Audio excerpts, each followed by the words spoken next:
പ്രിയപ്പെട്ടവരെ നമസ്കാരം. Re registration July 2022 ചെയ്യാൻ വേണ്ടിയുള്ള ഒരുക്കത്തിലാണ് താങ്കൾ. ഇന്ദിരാഗാന്ധി നാഷണൽ ഓപ്പൺ യൂണിവേഴ്സിറ്റി ലോകത്തിലെ ഏറ്റവും വലിയ സർവകലാശാല. It is the first open university in the country to have been accredited with the highest A++ grade by NAAC, National Assessment and Accreditation Council. ഇഗ്നോയ്ക്ക് ലഭിച്ചിരിക്കുന്ന ഈ അംഗീകാരത്തിൽ താങ്കൾ എത്രത്തോളം സന്തോഷവാനാണോ അതുപോലെ ഞാനും താങ്കളോടൊപ്പം സന്തോഷത്തിൽ പങ്കെടുക്കുകയാണ്. പ്രിയപ്പെട്ടവരെ, ഈ ഒരു സന്തോഷ വർത്തമാനം അഥവാ റീ രജിസ്ട്രേഷൻ ചെയ്യുന്നത് എന്തിന് എന്നുള്ളത് ആദ്യമേ ഞാൻ പറഞ്ഞു തരാം. താങ്കൾ ഒന്നാം വർഷ PG വിദ്യാർത്ഥിയോ ഒന്നാം വർഷ ഡിഗ്രി വിദ്യാർത്ഥിയോ ആണ് എങ്കിൽ രണ്ടാം വർഷത്തേക്ക് പ്രവേശിക്കാൻ കൃത്യം 9ാമത്തെ മാസം ആദ്യം അഡ്മിഷൻ എടുത്ത് 9ാമത്തെ മാസത്തിന് ശേഷം ചെയ്യേണ്ട ഒരു നിർബന്ധിത പ്രക്രിയയാണ് റീ രജിസ്ട്രേഷൻ. 9ാം മാസത്തിൽ ചെയ്ത ഈ റീ രജിസ്ട്രേഷൻ ചെയ്താലേ അടുത്ത കൊല്ലം താങ്കൾ രണ്ടാം വർഷത്തേക്ക് പ്രവേശിക്കുകയുള്ളൂ. ബിരുദാനന്തര ബിരുദം ചെയ്യുന്ന കുട്ടി രണ്ടാം വർഷത്തേക്കും ഡിഗ്രി കുട്ടി രണ്ടാം വർഷത്തേക്ക് ബിരുദത്തിനും അതുപോലെ തന്നെ ആ ഒരു രണ്ടാം വർഷ ബിരുദത്തിന്റെ 9ാമത്തെ മാസം മുതൽ 10-11 മാസങ്ങളിൽ 3ാമത്തെ വർഷത്തിലേക്ക് വേണ്ടി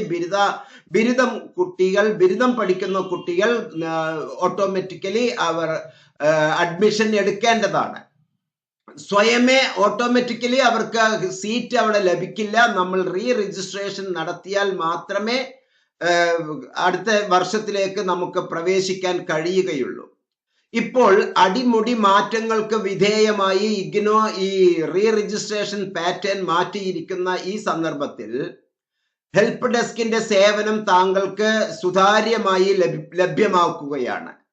പ്രിയപ്പെട്ടവരെ, സൂപ്പർ കോമ്പിനേഷനുകളും അതുപോലെ തന്നെ അത്യധികം പ്രാധാന്യവുമുള്ള പുതിയ പാറ്റേൺ ആണ് ഇഗ്നോ അതിന്റെ വെബ് പോർട്ടലിൽ നൽകിയിരിക്കുന്നത്. അതിന് വളരെ ആഴത്തിൽ പരിചയപ്പെടുത്തുകയാണ് ഈ വീഡിയോയിലൂടെ മുഹമ്മദ് മുബാറക് മാസ്റ്റർ താങ്കളെ ഉത്ബോധിപ്പിക്കുന്നത്. എന്തെങ്കിലും തരത്തിലുള്ള സംശയം താങ്കൾക്ക് ഉണ്ട് എങ്കിൽ റീ രജിസ്ട്രേഷന് സഹായം ആവശ്യമുണ്ട് എങ്കിൽ ഹെൽപ്പ് ഡെസ്കിൽ പറഞ്ഞിരിക്കുന്ന ഡിസ്ക്രിപ്ഷൻ ബോക്സിൽ വിവരിച്ചിരിക്കുന്ന ഹെൽപ്പ് ഡെസ്ക് നമ്പറിൽ താങ്കൾക്ക് മുഹമ്മദ് മുബാറക് മാസ്റ്റർ അതുപോലെ തന്നെ ഹെൽപ്പ് ഡെസ്ക് സ്റ്റാഫിനെ താങ്കൾക്ക് മെസ്സേജ് ചെയ്യാവുന്നതാണ്. വാട്സപ്പ് മെസ്സേജിലൂടെ താങ്കൾക്ക് എന്നെയോ എൻ്റെ സ്റ്റാഫിനെയോ ബന്ധപ്പെടാവുന്നതാണ്. റീ രജിസ്ട്രേഷൻ ചെയ്യുമ്പോൾ ഈ പുതിയ മാറ്റങ്ങൾക്ക് വിധേയമായ പ്രോഗ്രാമുകൾ എന്തൊക്കെയാണ് എങ്ങനെയൊക്കെയാണ് എന്ന് പരിചയപ്പെടുന്നതിന് മുമ്പ് റീ രജിസ്ട്രേഷന്റെ സൈറ്റില് ഇഗ്നോയുടെ ഔപചാരികമായ സൈറ്റിൽ പുതിയതായി വന്ന മാറ്റങ്ങളെ പറ്റിയാണ് ഞാൻ താങ്കളുമായി ഇപ്പോൾ പങ്കുവെക്കുന്നത്. ഇന്ദിരാഗാന്ധി നാഷണൽ ഓപ്പൺ യൂണിവേഴ്സിറ്റിയുടെ ഇഗ്നോയിലെ 2 തരം പ്രത്യേകതയാണ് നിങ്ങളുടെ ഡാഷ്ബോർഡില്, നിങ്ങളുടേതായിട്ടുള്ള ഹോം പേജില് നിങ്ങൾക്ക് വേണ്ടിയുള്ള രജിസ്ട്രേഷൻ നമ്പറില് താങ്കൾക്കുള്ള ഇൻഫർമേഷൻസ് ആണ് ഞാൻ ഇവിടെ സവിനയം പറയുന്നത്. സ്റ്റുഡന്റ് എന്നുള്ള വിഷയത്തിൽ താങ്കൾക്ക് ഇവിടെ കുറച്ച് ആഴത്തിൽ കുറച്ച് കാര്യങ്ങൾ മനസ്സിലാക്കാം. ട്രെയിനിങ് ആൻഡ് പ്ലേസ്മെന്റ് എന്നുള്ള കാര്യത്തിൽ താങ്കൾക്ക് മനസ്സിലാക്കാം. ഇവിടെ ഒരു ഉദാഹരണം എന്നുള്ള നിലക്ക് ഈ മാറ്റങ്ങൾക്ക് വിധേയമായ ഈ സന്ദർഭത്തിൽ MAPC അഥവാ മാസ്റ്റർ ഓഫ് ആർട്സ് സൈക്കോളജി എന്നുള്ള ഈ വിഷയത്തെ പറ്റിയാണ് ഞാൻ താങ്കളുമായി പ്രതിപാദിക്കുന്നത്. ഇവിടെ സ്റ്റുഡന്റ് എന്നുള്ള ലിങ്കിലെ പുതിയ മാറ്റങ്ങൾ അതിന്റെ റീ രജിസ്ട്രേഷൻ പോർട്ടലിൽ റീ രജിസ്ട്രേഷൻ പേജിൽ ഇഗ്നോ നൽകിയിരിക്കുന്ന പുതിയ സംഭവം ഡാഷ്ബോർഡ് എന്നുള്ള ഇൻഫർമേഷൻ വളരെ ആഴത്തിൽ നിങ്ങളെ പരിചയപ്പെടുത്തുന്നു. ഇഗ്നോ നൽകുന്ന എല്ലാ ഓപ്ഷനുകളെ പറ്റിയും പരിചയപ്പെടുത്തുന്നു. അതുപോലെ തന്നെ പ്രൊഫൈൽ എന്നുള്ള രീതിയിൽ ഈ MAPC സ്റ്റുഡന്റ് എന്നുള്ള നിലക്ക് താങ്കളുടെ പ്രൊഫൈൽ ഇവിടെ കൃത്യമായി കാണും. MAPC ഫസ്റ്റ് ഇയറിൽ താങ്കൾ എടുത്തിട്ടുള്ള കോഴ്സുകളെ പറ്റിയുള്ള ആഴത്തിലുള്ള ഇൻഫർമേഷൻസ് ഇവിടെ ലഭിക്കും. റീ രജിസ്ട്രേഷൻ ചെയ്യാനുള്ള ലിങ്ക് ആണ് ഇവിടെ ഉള്ളത്. സർവീസസ് എന്തൊക്കെയാണ് എന്നുള്ളതാണ് ഇവിടെ പ്രതിപാദിക്കുന്നത്. മാത്രമല്ല ഓരോ വിദ്യാർത്ഥികൾക്കുമുള്ള ട്രെയിനിങ് ആൻഡ് പ്ലേസ്മെന്റ് എന്നുള്ള വിഷയത്തെ പറ്റി ആഴത്തിൽ ഇവിടെ മനസ്സിലാക്കാം. ഞാൻ ഈ വീഡിയോയിൽ താങ്കൾക്ക് ഈ ഒരു മേഖല നന്നായി പരിചയപ്പെടുത്തുക എന്നുള്ള ലക്ഷ്യത്തോടു കൂടി താഴെ നിന്ന് മുകളിലേക്കാണ് ഞാൻ ഇൻഫർമേഷൻസ് പറഞ്ഞു വരുന്നത്. പ്രിയപ്പെട്ടവരെ, ഒരു കാര്യം മനസ്സിലാക്കുക, ഇത് ഒരു മോഡലായി ഞാൻ ഈ പറയുന്നത് MAPC ആയിക്കോട്ടെ, MSW ആയിക്കോട്ടെ, MTTM ആയിക്കോട്ടെ, MSc CFT ആയിക്കോട്ടെ, ഫുഡ് ആൻഡ് ന്യൂട്രീഷൻ പ്രോഗ്രാം ആയിക്കോട്ടെ, എൻവയോൺമെന്റൽ സയൻസ് ആയിക്കോട്ടെ, MCOM, MBA, MCA തുടങ്ങിയ എല്ലാ തരത്തിലും പ്രോജക്റ്റുകൾ ഉള്ള എല്ലാ വിഭാഗം കോഴ്സുകൾക്കും പ്രോഗ്രാമുകൾക്കും അടിമുടി മാറ്റങ്ങൾക്ക് വിധേയമായതുകൊണ്ട് വളരെ ശ്രദ്ധയോടുകൂടി വേണം താങ്കൾ റീ രജിസ്ട്രേഷൻ ചെയ്യാൻ. അതുപോലെ തന്നെ സയൻസ് വിഷയങ്ങളും ചില പ്രത്യേകതയുള്ള ഹിന്ദുസ്ഥാനി മ്യൂസിക്, അതുപോലെ മറ്റ് പ്രാധാന്യം അർഹിക്കുന്ന ഒരുപാട് സോഷ്യൽ വർക്ക്, സൈക്കോളജി തുടങ്ങിയ BA choice based credit system പ്രോഗ്രാമുകൾക്ക് എല്ലാം തന്നെ ഇത്തരത്തിലുള്ള മാറ്റങ്ങൾ ഡിഗ്രി തലത്തിലും PG തലത്തിലും നിങ്ങളുടെ റീ രജിസ്ട്രേഷൻ സന്ദർഭത്തിൽ ഇത് വളരെ വളരെ വളരെ ആഴത്തിൽ പ്രതിപാദിക്കുന്നു. അതുകൊണ്ട് തന്നെ വളരെ ശ്രദ്ധയോടുകൂടി ചെയ്യണമെങ്കിൽ നിങ്ങൾക്ക് ഒരു വിദഗ്ധന്റെ സേവനമാണ് ഏറ്റവും കൂടുതൽ നിർബന്ധം. അറിയാതെ ഏതെങ്കിലും ഒന്ന് ക്ലിക്ക് ചെയ്ത് പോയാൽ അവിടെ ഉണ്ടാകുന്ന സംഭവം അടുത്ത ഒരു കൊല്ലം അഥവാ 2ാം വർഷം 3ാം വർഷം നിങ്ങൾക്ക് ഇഷ്ടമില്ലാത്ത സബ്ജക്റ്റ്, നിങ്ങൾ ഉദ്ദേശിക്കാത്ത സബ്ജക്റ്റ് അറിയാതെ കമ്പ്യൂട്ടർ ഇന്റർനെറ്റിലൂടെ ഒരു ഓപ്ഷൻ ക്ലിക്ക് ചെയ്യുന്നതിലൂടെ ഒരിക്കലും മാറ്റാൻ പറ്റാത്ത ഒരു അവസ്ഥയിലേക്ക് വരികയും നിങ്ങൾ പ്രതീക്ഷിച്ച ഉത്തരത്തിൽ നിന്ന്, പ്രതീക്ഷിച്ച സബ്ജക്റ്റ് കോമ്പിനേഷനിൽ നിന്ന് മറ്റൊരു സബ്ജക്റ്റ് കോമ്പിനേഷനിലേക്ക് പോകാനുള്ള സാധ്യതകൾ വളരെ കൂടുതലാണ്. അതുകൊണ്ട് ഈ വീഡിയോ സശ്രദ്ധം വീക്ഷിക്കാൻ വേണ്ടി അഭ്യർത്ഥിക്കുകയാണ്. പ്രിയപ്പെട്ടവരെ, ഈ ഒരു കോമ്പിനേഷനില് റീ രജിസ്ട്രേഷൻ ചെയ്യേണ്ടത് സെക്കൻഡ് ഇയറിലേക്ക് എങ്ങനെ എന്നുള്ള ലിങ്കാണ് ഞാൻ ഇവിടെ നിങ്ങൾക്ക് നൽകുന്നത്. അതിനു മുമ്പ് 1ാം വർഷത്തിൽ 2021 അൺറിസർവ്ഡ് കാറ്റഗറിയിലെ അഡ്മിഷൻ എടുത്തിട്ടുള്ള ഡിഗ്രി ബേസിക് ക്വാളിഫിക്കേഷനായി ഓപ്പൺ ആൻഡ് ഡിസ്റ്റൻസ് ലേണിംഗിലെ ക്ലാസ് മാസ്റ്റർ ഡിഗ്രിയിലേക്ക് എടുത്തിട്ടുള്ള 1ാം വർഷ വിദ്യാർത്ഥിയായ എനിക്ക് MPC 1, MPC 2, MPC 3, MPC 4, MPC 5, MPC 6, MPCL 7 practicum, experimental psychology and psychological ടെസ്റ്റിംഗ്സിൽ ഈ മേഖല വളരെ നന്നായി ആഴത്തിൽ നമ്മൾ മനസ്സിലാക്കണം. ഇപ്പോൾ റീ രജിസ്ട്രേഷൻ അപേക്ഷിക്കുന്ന സന്ദർഭത്തിൽ തന്നെ 2 സംഗതികൾ ചെയ്യേണ്ടതുണ്ട്. ഒന്ന്, അസൈൻമെന്റുകൾ ഞാൻ സബ്മിറ്റ് ചെയ്തിട്ടുണ്ടാവണം. അതുപോലെ തന്നെ എക്സാമിനേഷന് അപ്ലൈ ചെയ്യേണ്ടത് 1ാം വർഷത്തെ അപ്ലിക്കേഷൻ ആണ് ഈ സംഗതി. അഥവാ ഒരേ സന്ദർഭത്തിൽ 3 കാര്യങ്ങൾ ചെയ്യേണ്ടതുണ്ട്. റീ രജിസ്ട്രേഷന് അപ്ലൈ ചെയ്യേണ്ടതുണ്ട്, അസൈൻമെന്റ്സ് സബ്മിറ്റ് ചെയ്യേണ്ടതുണ്ട്, എക്സാമിനേഷന് അപ്ലിക്കേഷൻ കൊടുക്കേണ്ടതുണ്ട്. ഇനി നമുക്ക് വിശദീകരിച്ച് എന്താണ് ഈ നേരത്തെ പറഞ്ഞ ഈ പ്രോഗ്രാം, അതിന്റെ വ്യത്യാസം എന്തൊക്കെയാണ് എന്നുള്ളത് ഞാൻ താങ്കളുമായി പങ്കുവെക്കുന്നു. ഞാൻ നേരത്തെ പറഞ്ഞ അതേ സംഗതി തന്നെ താഴെ ട്രെയിനിങ് ആൻഡ് പ്ലേസ്മെന്റ് മുതൽ പിന്നെ സർവീസസ്, പിന്നെ റീ രജിസ്ട്രേഷൻ, പിന്നെ നമ്മളുടെ ഈ പ്രൊഫൈൽ ഡാഷ്ബോർഡ് എന്നുള്ള കാര്യങ്ങളെയാണ് ഞാൻ വിശദീകരിക്കുന്നത് എന്ന് മനസ്സിലാക്കുക. ട്രെയിനിങ് ആൻഡ് പ്ലേസ്മെന്റ് എന്നുള്ള വസ്തുതയിലേക്ക് നമ്മൾ പോകുമ്പോൾ, ഞാൻ 1ാം വർഷ PG കഴിഞ്ഞ് MAPC 1ാം വർഷം കഴിഞ്ഞ് 2ാം വർഷത്തിലേക്ക് ഞാൻ പ്രവേശിക്കുമ്പോൾ എനിക്ക് ഉണ്ടാകുന്ന ഇന്റേൺഷിപ്പിനും അതുപോലെ തന്നെ പ്ലേസ്മെന്റ്, ഭാവിയിൽ എനിക്ക് ഇന്ത്യയിലോ മറ്റ് വിദേശ രാജ്യങ്ങളിലോ എനിക്ക് ജോലിക്ക് വേണ്ടി IGNOU നൽകുന്ന അത്യപൂർവമായിട്ടുള്ള ഒരു സംഭവമാണ് പ്ലേസ്മെന്റ് എന്നുള്ളത്. സാധാരണഗതിയിൽ ഓപ്പൺ ആൻഡ് ഡിസ്റ്റൻസ് ലേണിംഗ് മെത്തഡോളജിയിൽ പഠിക്കുന്ന ഒരു കുട്ടിക്കും ഒരു സ്ഥാപനവും ഇന്ത്യയിലെ പ്ലേസ്മെന്റിനെ അസിസ്റ്റ് ചെയ്യുന്നില്ല. ജോലി നേരിട്ട് വാങ്ങിച്ചു തരും എന്ന് ആരും പ്രതീക്ഷിക്കരുത്. അസിസ്റ്റ് ചെയ്യുന്നില്ല. മറിച്ച് അത്തരത്തിലുള്ള ഒരു അസിസ്റ്റ് ചെയ്യാൻ നമുക്ക് ട്രെയിനിങ് ലഭിക്കാനും ഉന്നതമായ സ്ഥലങ്ങളിൽ ട്രെയിനിങ് ലഭിക്കാനും അഥവാ ഇന്റേൺഷിപ്പിന് സഹായിക്കാനും ഒപ്പം തന്നെ നമ്മളിലെ വൈദഗ്ധ്യം കണ്ട് മറ്റുള്ളവർ നമ്മെ തെരഞ്ഞെടുത്ത് നമുക്ക് ജോലി നൽകാനുമുള്ള അവസരത്തിന് വേണ്ടി നമ്മൾ രജിസ്റ്റർ ചെയ്യേണ്ടതുണ്ട്. ട്രെയിനിങ് ആൻഡ് പ്ലേസ്മെന്റിന് വേണ്ടി നമ്മൾ രജിസ്റ്റർ ചെയ്യേണ്ടതുണ്ട്.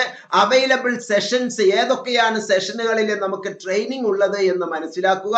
നമ്മൾ ഏതൊക്കെ ട്രെയിനിങ്ങിനാണ് അപ്ലൈ ചെയ്തിട്ടുള്ളത്, ഏതൊക്കെ സെഷനിലാണ് അപ്ലൈഡ് ഓൾറെഡി നമ്മൾ അപ്ലിക്കേഷൻസ് കൊടുത്തിട്ടുള്ളത് എന്ന് മനസ്സിലാക്കുക. അതുപോലെ തന്നെ ജോബിന് അല്ലെങ്കിൽ ഇന്റേൺഷിപ്പിന് അപ്ലൈ ചെയ്യാനുള്ളത് ഒരു സൗകര്യം ഇവിടെ ലഭിക്കുന്നു. പ്രിയപ്പെട്ടവരെ, സത്യത്തിൽ ഇത്തരത്തിലുള്ള വലിയ കോഴ്സുകളെ മാത്രം ലക്ഷ്യം വെച്ചുകൊണ്ട് ഇഗ്നോയിലെ വിദ്യാർത്ഥിനികളുടെ സാമ്പത്തികമായി അവരെ ചൂഷണം ചെയ്യാൻ പലതരത്തില് നമ്മുടെ ഒരു പ്രത്യേക ലോബി പലതരത്തിൽ നമ്മെ ഒരു വിഷമിപ്പിക്കുന്ന തരത്തിൽ ഇന്റേൺഷിപ്പ് എന്നുള്ള രൂപത്തിൽ നമ്മോട് കൂടുതൽ പണമൊക്കെ ആവശ്യപ്പെട്ടുകൊണ്ട് ഒരു പ്രത്യേക ലോബി പ്രവർത്തിക്കുന്നുണ്ട്. അത്തരത്തിലുള്ള ലോബികളിൽ നിന്ന് നമ്മെ രക്ഷിക്കാൻ വേണ്ടിയാണ് ഇഗ്നോ ഇത്തരത്തിലുള്ള ഒരു ഔപചാരികമായ പരിപാടികൾ നടത്തിയിരിക്കുന്നത്. പല സ്ഥാപനങ്ങളും ചിലപ്പോൾ അവർ വൈദഗ്ധ്യമുള്ള അംഗങ്ങൾ ഉള്ള സ്ഥാപനം തന്നെയായിരിക്കും. ഇന്റേൺഷിപ്പ് നൽകുക എന്ന് പറയുന്നത് നമുക്കൊരു തൊഴിൽ പ്രാക്ടീസ് നൽകുക എന്നുള്ളത് ഏതൊരു ഉയർന്ന സ്ഥാപനത്തിന്റെയും ധർമ്മമാണ്. ഒരു സ്ഥാപനം ആ സ്ഥാപനമായി രജിസ്റ്റർ ചെയ്യപ്പെടണമെങ്കിൽ താഴെത്തട്ടിലുള്ള കുട്ടികൾക്ക് ഇത്തരത്തിലുള്ള ട്രെയിനിങ് കൊടുക്കാം എന്നുള്ള നിയമം അത് അനുസരിച്ച് അതിലുള്ള അംഗീകാരം വാങ്ങിച്ചാണ് ബഹുഭൂരിപക്ഷം സ്ഥാപനങ്ങളും പ്രവർത്തിക്കാൻ കേന്ദ്ര സർക്കാരും കേരള സർക്കാരും മറ്റെല്ലാ സംസ്ഥാന സർക്കാരുകളും അംഗീകാരം കൊടുത്തിട്ടുണ്ടാവുക. പക്ഷേ ആ വസ്തുത മാറ്റിവെച്ചുകൊണ്ട് പലരും കുട്ടികളിൽ നിന്ന് അനൗപചാരികമായി ഫീ ഈടാക്കുന്നത് പലപ്പോഴും ഇഗ്നോയുടെ ഒഫീഷ്യൽസിന്റെ ശ്രദ്ധയിൽപ്പെട്ടിട്ടുണ്ട്. ഇന്റേൺഷിപ്പിന് വേണ്ടി 10,000, 20,000, 50,000 എന്ന് പല സ്ഥാപനങ്ങളും ഇന്റേൺഷിപ്പ് ഫീ എന്ന് പറഞ്ഞ് കുട്ടികളിൽ നിന്ന് ഈടാക്കുന്നു. നമ്മൾ ആ സ്ഥാപനത്തിലെ അംഗീകരിക്കപ്പെട്ട PG ഡിഗ്രി സ്റ്റുഡന്റ് ആണ് എങ്കിൽ ഓട്ടോമാറ്റിക്കലി ഫീസ് കൊടുത്തിട്ടാണ് നമ്മൾ പഠിക്കുക. ഇവിടെ ഒരു ഇന്റേണൽ സൂപ്പർവൈസറും ഒരു എക്സ്റ്റേണൽ സൂപ്പർവൈസറും നമുക്ക് ഇഗ്നോ പ്രൊവൈഡ് ചെയ്യുമ്പോൾ ഇന്റേണൽ സൂപ്പർവൈസറെ കാണേണ്ട ഉത്തരവാദിത്തം നമുക്കല്ല, അത് ഇഗ്നോയിനാണ്. മറിച്ച് എക്സ്റ്റേണൽ സൂപ്പർവൈസറിനെ കണ്ടുപിടിക്കേണ്ടത് നമ്മളാണ്. അത് ഇന്റേൺഷിപ്പ് ചെയ്യുന്ന സ്ഥാപനങ്ങൾ നമുക്ക് നൽകേണ്ടതാണ്. നാമമാത്രമായ ഒരു ചെറിയ ഒരു കൈത്താങ്ങ് ആ സ്ഥാപനത്തിന് ഒരു സംഭാവന എന്നുള്ള നിലക്ക് നമ്മൾ കൊടുക്കുന്നതിൽ നമ്മുടെ ഒരു സന്തോഷം എന്നുള്ള നിലക്ക് അതൊരു വലിയ തെറ്റൊന്നുമില്ല. പക്ഷെ അതിൽ വേണ്ടി തന്നെ ആഴത്തിൽ വരുമാനം ഉണ്ടാക്കാൻ വേണ്ടി പ്രവർത്തിക്കുന്ന കുറച്ച് സ്ഥാപനങ്ങൾ ഉണ്ട് എന്നുള്ളത് ഈ സന്ദർഭത്തിൽ ഞാൻ ഓർമ്മിപ്പിക്കുകയാണ്. ഓക്കെ, എങ്ങനെയാണ് നമുക്ക് ഈ ട്രെയിനിങ് ആൻഡ് പ്ലേസ്മെന്റിൽ രജിസ്റ്റർ ചെയ്യുക എന്നുള്ള കാര്യം പറഞ്ഞുകൊണ്ട് 2ാം വർഷത്തെ റീ രജിസ്ട്രേഷന്റെ കാര്യം ഞാൻ താങ്കളെ ഓർമ്മിപ്പിക്കാം. ട്രെയിനിങ് എന്നുള്ള പ്രോഗ്രാമിൽ രജിസ്ട്രേഷൻ എന്നുള്ള ലിങ്കിൽ ക്ലിക്ക് ചെയ്താൽ ഇതിന്റെ മുകളിൽ നമ്മുടെ പേര്, അതുപോലെ തന്നെ നമ്മുടെ മൊബൈൽ നമ്പർ, ഇമെയിൽ ID ഇതിന്റെ തൊട്ട് മുമ്പ് ഉണ്ട്. ഞാൻ അത് തൽക്കാലം മറച്ചു വെച്ചിരിക്കുകയാണ്. അതുപോലെ തന്നെ ഏത് കോഴ്സാണ് നമ്മൾ ഇവിടെ ചെയ്യുന്നത്, നമ്മളുടെ റോൾ നമ്പർ എത്രയാണ്, അഥവാ എൻറോൾമെന്റ് നമ്പർ എത്രയാണ്, അഗ്രിഗേറ്റ് സ്കോർ നമ്മൾ ആ വിഷയത്തിൽ എത്രത്തോളമാണ് നേടിയിട്ടുള്ളത്, ഏത് തരത്തിലുള്ള ടേം ടൈപ്പാണ് നമ്മൾ ചെയ്യുന്നത്, ആനുവൽ ടൈപ്പ് ആണോ അതോ സെമസ്റ്റർ പ്രോഗ്രാം ആണോ നമ്മൾ ചെയ്യുന്നത്, കറണ്ട് ടേം ഏത്, അതായത് 1ാം വർഷമാണോ 2ാം വർഷമാണോ നമ്മൾ ഇവിടെ ചെയ്യുന്നത്, ആ സെഷന്റെ ഇവിടെ കൃത്യമായി തന്നിട്ടുണ്ട്. 1ാമത്തെ വർഷത്തെയാണ് എന്നുള്ളത് ഇവിടെ തന്നിട്ടുണ്ട്. അതുപോലെ തന്നെ applying for training or placement, ഇന്റേൺഷിപ്പിന് വേണ്ടിയിട്ടാണോ പ്ലേസ്മെന്റിന് വേണ്ടിയിട്ടാണോ എന്നുള്ള കാഴ്ചപ്പാട് ഇവിടെ വ്യക്തമായി തന്നിരിക്കുന്നു. ഒപ്പം തന്നെ അത്തരത്തിലുള്ള ഒരു രജിസ്ട്രേഷൻ ക്രിയേറ്റ് ചെയ്യാനുള്ള ഒരു അവസരവും ഇവിടെ നൽകിയിട്ടുണ്ട്. ഒപ്പം അവൈലബിൾ സെഷൻസ്, ഏതൊക്കെ സെഷനുകളാണ് ലഭിക്കുക എന്നുള്ള ആശയം ഇവിടെ നൽകിയിട്ടുണ്ട്. അതിലെ സെഷൻസ് ഇവിടെ ലഭിക്കുന്നത് നമ്മൾ ഇവിടെ ഓട്ടോമാറ്റിക്കലി നമ്മൾ അവിടെ രജിസ്റ്റർ ചെയ്യുമ്പോഴാണ് ഇവിടെ വരിക എന്നുള്ള കാര്യം കൃത്യമായി മനസ്സിലാക്കുക. പ്രിയപ്പെട്ടവരെ, ഇവിടെ ശ്രദ്ധിക്കുക, നമ്മുടെ സെഷനുകൾ ഇവിടെ ലഭ്യമല്ലാത്തത് കൊണ്ടാണ്. അതുപോലെ തന്നെ അപ്ലൈഡ് സെഷൻസ് നമ്മൾ എന്തെങ്കിലും അപ്ലൈ ചെയ്തിട്ടുണ്ട് എങ്കിൽ ഇവിടെ കൃത്യമായി 1ാമത്തെ വർഷമാണോ 2ാമത്തെ വർഷമാണോ അപ്ലിക്കേഷൻസ് കൊടുത്തിട്ടുള്ളത് എന്ന് ഇവിടെ മനസ്സിലാകുമെന്ന് പ്രത്യേകം ഓർക്കുക. ഏറ്റവും സുപ്രധാനമായ മറ്റൊരു സംഗതിയാണ് ഇനി ഞാൻ താങ്കളുമായി പങ്കുവെക്കുന്നത്. സർവീസസ് എന്നുള്ള ലിങ്കിൽ നമ്മൾ ക്ലിക്ക് ചെയ്യുകയാണ് എങ്കിൽ ഈ ഒറ്റ ക്ലിക്കിൽ തന്നെ യൂണിവേഴ്സിറ്റിയുടെ യഥാർത്ഥ പോർട്ടലിൽ നൽകുന്ന എല്ലാ സേവനങ്ങളും നമുക്കിവിടെ ലഭ്യമാണ് എന്നുള്ളത് മനസ്സിലാക്കുക. അതായത് യൂണിവേഴ്സിറ്റി വെബ്സൈറ്റിലേക്ക് കൃത്യമായി ഇവിടുന്ന് നമുക്ക് പോകാം. സ്റ്റഡി സെന്റർ ചേഞ്ച് നിങ്ങൾക്ക് ഏതെങ്കിലും സന്ദർഭത്തിൽ കേരളത്തിൽ നിന്ന് ഉത്തരേന്ത്യയിലേക്ക് ഏതെങ്കിലും ഒരു സെന്ററിലേക്ക് പോകേണ്ട അവസ്ഥയുണ്ടോ? നിങ്ങളുടെ റീജിയണൽ സെന്റർ മാറ്റേണ്ടതുണ്ടോ, എക്സാമിനേഷൻ ഫോം നിങ്ങൾക്ക് അപ്ലൈ ചെയ്യേണ്ടതുണ്ടോ, ഡിജിറ്റൽ റിസോഴ്സസ് ആയിട്ടുള്ള ഈ ഗ്യാൻ ഘോഷ് തുടങ്ങിയ മഹത്തായ പരിപാടികളിലേക്ക് പോകേണ്ടതുണ്ടോ, ഇഗ്നോ FB ലൈവ് ക്ലാസ്സുകളിലേക്ക് പോകാനുള്ള ലിങ്ക്, സെൽഫ് ലേണിംഗ് മെറ്റീരിയൽ നമുക്ക് ഈ ഗ്യാൻ ഘോഷിലൂടെ നമ്മുടെ എല്ലാ ടെക്സ്റ്റ് ബുക്കുകളും ഡൗൺലോഡ് ചെയ്യാനുള്ള സാധ്യതകൾ, സ്വയം കോഴ്സുകൾ കണ്ടെത്താനുള്ള സാധ്യതകൾ, യൂട്യൂബ് ലൈവ് ക്ലാസ്സുകൾ കാണാനുള്ള സാധ്യതകൾ, ഇന്ത്യൻ ജേർണൽ ഓഫ് ഓപ്പൺ ലേണിംഗിലേക്ക് പോകാനുള്ള സാധ്യതകൾ, യൂണിവേഴ്സിറ്റി പബ്ലിക്കേഷൻസിലേക്ക് പോകാനുള്ള സാധ്യതകൾ, സ്വയം പ്രഭ ചാനലിലേക്ക് പോകാനുള്ള സാധ്യതകൾ, സ്വയം പ്രഭ ചാനലിലെ ഇഗ്നോയ്ക്ക് വേണ്ടി നടത്തുന്ന ഈ ഒരു programme channel number 17, channel number 18, channel number 19, channel number 20. ഈ 17ലെ ഹ്യൂമാനിറ്റീസ് വിഭാഗത്തിലും സോഷ്യൽ സയൻസ് വിഭാഗത്തിലുമാണ് നമ്മൾ പോകേണ്ടത് എന്നുള്ളത് മനസ്സിലാക്കുക. വാച്ച് ആർച്ചീവ് വീഡിയോസ് എന്നുള്ള ഈ ലിങ്കിൽ നമുക്ക് ക്ലിക്ക് ചെയ്യുകയാണ് എങ്കിൽ സ്വയം പ്രഭ ചാനലിൽ ലഭിച്ചിട്ടുള്ള എല്ലാ വീഡിയോസും നമുക്കിവിടെ ആർച്ചീവ് മോഡലിൽ ലഭ്യമാണ്. സോഷ്യൽ സയൻസ് വിഭാഗത്തിലെ ഇന്ത്യ ആൻഡ് വേൾഡ് ഇംഗ്ലീഷ് എന്നുള്ളതിനെ പറ്റി നമുക്ക് ഇവിടെ കൃത്യമായി വീഡിയോസ് ലഭ്യമാണ്. അതുപോലെ തന്നെ ജെൻഡർ ആൻഡ് ഡെവലപ്മെന്റ് സ്റ്റഡീസിന്റെ MWG 11 എന്നുള്ളതിന്റെ woman and work Swedish and Indian പെർസ്പെക്റ്റീവിൽ നമുക്ക് ഇവിടെ ലഭ്യമാണ്. ഓസ്ട്രേലിയൻ ലിറ്ററേച്ചറിനെ പറ്റിയുള്ള MEG 9ന്റെ ക്ലാസ് നമുക്കിവിടെ ലഭ്യമാണ്. MTTM ട്രാൻസ്ലേഷനിലുള്ള ക്ലാസ്സുകൾ ഇവിടെ ലഭ്യമാണ്. അതുപോലെ തന്നെ നമുക്ക് ആവശ്യമായിട്ടുള്ള ഏത് പ്രോഗ്രാമാണ് എവിടെയാണ് എന്നുള്ളത് നമുക്ക് സെർച്ച് ചെയ്താൽ ഓട്ടോമാറ്റിക്കലി ഇവിടെ ആയിരക്കണക്കിലെ നമുക്കുള്ള വീഡിയോസിൽ നമുക്ക് വാച്ച് ചെയ്യാവുന്നതാണ്. നോക്കൂ എത്രത്തോളം വീഡിയോസ് ആണ് ഇവിടെ ഉള്ളത് എന്നുള്ളത്. 1 മുതൽ 4, ഇതിന് അപ്പുറത്ത് നെക്സ്റ്റ് എന്നുള്ളത് ഓരോന്നിലും 100 വീതം തന്നെ നമുക്ക് ആദ്യത്തെ ഇതിൽ 4 എണ്ണമേ കാണിക്കുന്നുള്ളൂ. ആയിരക്കണക്കിലെ വീഡിയോസ് ഇപ്പോൾ തന്നെ നമുക്ക് ഇവിടെ ലഭ്യമാണ് എന്നുള്ളത് ആഴത്തിൽ മനസ്സിലാക്കുക. സ്വയം പ്രഭ ചാനലിൽ നിന്ന് നമുക്ക് നമ്മുടെ നോർമൽ കണ്ടീഷനിലേക്ക് പോകാനുള്ള സാധ്യതകൾ എങ്ങനെയൊക്കെയാണ് എന്നുള്ളത് ഞാൻ താങ്കളെ പരിചയപ്പെടുത്താം. സ്വയം പ്രഭ ചാനലിൽ നിന്ന് നമ്മൾ അതിന്റെ ഉദാഹരണത്തിൽ നിന്ന് പുറത്തേക്ക് നമ്മൾ ഇറങ്ങുകയാണ്. അവിടെ ഡിജിറ്റൽ റിസോഴ്സസ് എന്നുള്ളത് പോഡ്കാസ്റ്റ് എന്നുള്ള വിഭാഗത്തിൽ, പോഡ്കാസ്റ്റ് എന്ന് പറയുന്നത് നമുക്ക് ഭാവിയിൽ ലഭ്യമായിട്ടുള്ള എല്ലാ തരത്തിലുമുള്ള മറ്റ് welcome to the world of listening and learning to align with future, ഭാവിയിലേക്ക് നമുക്ക് ആവശ്യമായിട്ടുള്ള ശ്രദ്ധിക്കുക, പഠിക്കുക എന്നുള്ള ആ ഒരു രീതിയിൽ ഇഗ്നോ പോഡ്കാസ്റ്റുകൾ നമുക്ക് ലഭ്യമാണ്. ഒപ്പം തന്നെ എഡ്യൂക്കേഷണൽ റേഡിയോ എന്നുള്ളതിലേക്ക് ഇപ്പോൾ ആ സൈറ്റ് വർക്ക് ആവുന്നില്ല, ഉടൻ തന്നെ അതിന്റെ പ്രവർത്തനം ആയിരിക്കും. എഡ്യൂക്കേഷണൽ ടെലിവിഷൻസ് നമുക്ക് ലഭ്യമാണ്. ഇഗ്നോയിലെ അസൈൻമെന്റുകൾ താങ്കൾക്ക് ആവശ്യമായിട്ടുണ്ട് എങ്കിൽ കൃത്യമായി ഇവിടെ അസൈൻമെന്റുകൾ ലഭ്യമാണ്. മാത്രമല്ല MAPCയുടെ അസൈൻമെന്റുകൾ നമുക്ക് ഇവിടെ MA എക്കണോമിക്സ്, MA സൈക്കോളജിയുടെ ഫസ്റ്റ് ഇയർ അസൈൻമെന്റുകൾ നമുക്ക് ഇവിടെ കൃത്യമായി ലഭ്യമാണ്. അങ്ങനെയുള്ള ഒരു ഓർഡറിൽ നമുക്ക് അസൈൻമെന്റുകൾ എല്ലാം തന്നെ പരിശോധിക്കാം. അതേപോലെ തന്നെ പ്രീവിയസ് ഇയർ ക്വസ്റ്റ്യൻ പേപ്പേഴ്സ് നമുക്ക് എടുക്കാവുന്നതാണ്. പ്രീവിയസ് ഇയർ ക്വസ്റ്റ്യൻ പേപ്പറിൽ ഇപ്പോൾ ഏറ്റവും അവസാനം നടന്ന ഡിസംബർ 21 പരീക്ഷാ ചോദ്യ പേപ്പറുകൾ നമുക്ക് ലഭ്യമാണ്. അങ്ങനെ പല വർഷങ്ങളിലെ പല സെഷനുകളിലെ ചോദ്യ പേപ്പറുകൾ. ഒപ്പം തന്നെ വെബ് ഇനേബിൾഡ് അക്കാഡമിക് സപ്പോർട്ട് അഥവാ വ്യാസ് എന്നുള്ള ഒരു പ്രോഗ്രാം, വളരെ മനോഹരമായിട്ടുള്ള ഒരു പ്രോഗ്രാമാണ്. Welcome to web enabled academic support Vyas എന്നുള്ള രൂപത്തിൽ ഒരുപാട് അക്കാഡമിക് സപ്പോർട്ട് ആയിട്ടുള്ള ഇൻഫർമേഷൻസ് നമുക്ക് ഇവിടെ ലഭ്യമാണ്. ഗ്രാജുവേറ്റ് പ്രോഗ്രാമുകൾക്ക്, പോസ്റ്റ് ഗ്രാജുവേഷൻ പ്രോഗ്രാമുകൾക്ക്, സബ്ജക്ട് വൈസ് ആയിട്ട് തന്നെ ഉള്ള പ്രോഗ്രാമുകൾക്ക്, സർട്ടിഫിക്കറ്റ് പ്രോഗ്രാമുകൾക്ക്, ഒരുപാട് പ്രോഗ്രാമുകളിലൂടെ നമുക്ക് കടന്നു പോകാവുന്നതാണ് എന്നുള്ളതാണ് ഇതിലെ ഏറ്റവും വലിയ പ്രത്യേകത. മാത്രമല്ല ഇതിന് സമാനമായി തന്നെ ഗ്യാൻ ഉദ്യമി, ഇഗ്നോ ഉദ്യമി എന്നുള്ള രൂപത്തിൽ an initiative towards Atmanirbhar Bharat എന്നുള്ള പ്രധാനമന്ത്രിയുടെ, ഇന്ത്യൻ സർക്കാരിന്റെ, കേന്ദ്ര സർക്കാരിന്റെ പ്രത്യേക തൊഴിൽ ഉദ്യമി എന്ന് പറഞ്ഞാൽ തൊഴിലിലേക്കുള്ള ഉദ്യമം എന്നുള്ള അർത്ഥത്തിലാണ് നമുക്കിവിടെ. ഏകദേശം IGNOU has more than 3 million students enrol for different programme from all over the country.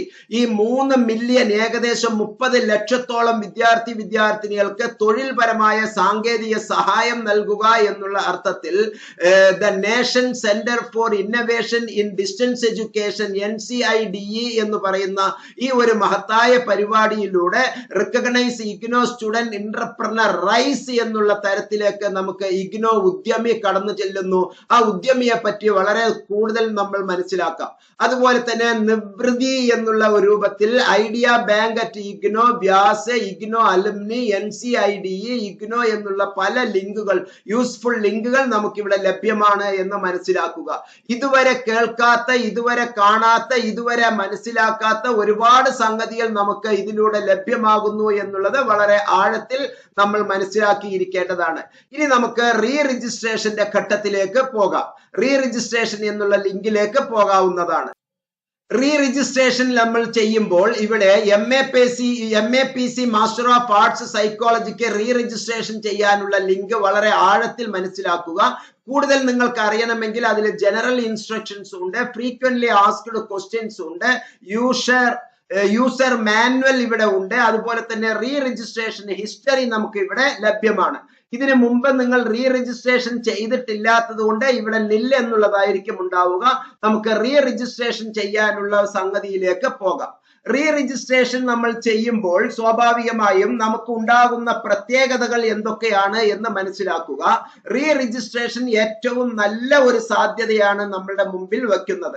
ഈ റീ രജിസ്ട്രേഷൻ ചെയ്യുമ്പോൾ പ്രത്യേകിച്ച് ഒരു ഹെൽപ്പ് ഡെസ്കിന്റെ ആവശ്യമുണ്ട് എന്ന് പറയുന്നത്, അറിയാതെ ഇതിൽ ഏതെങ്കിലും ഒരു ബട്ടൺ 2 എന്നുള്ള ബട്ടന് പകരം 1 എന്നുള്ള ബട്ടൺ നമുക്ക് ക്ലിക്ക് ചെയ്യുകയാണ് എങ്കിൽ വെറും 15% എമൗണ്ട് ഡിസ്കൗണ്ട് കിട്ടുന്നു എങ്കിൽ പോലും നമുക്ക് 3000-ഓളം പേജുകളുള്ള പുസ്തകങ്ങൾ ഡൗൺലോഡ് ചെയ്ത് പ്രിന്റ് ഔട്ട് എടുക്കാൻ ഏകദേശം 5000-ഓളം രൂപ ചെലവ് വരുന്നു. അതുകൊണ്ട് നമ്മൾ സോഫ്റ്റ് കോപ്പി വേണ്ട, നമുക്ക് book study materials I opt for receiving the study material in printed form എന്നുള്ള ലിങ്ക് തന്നെയാണ് ക്ലിക്ക് ചെയ്യേണ്ടത്.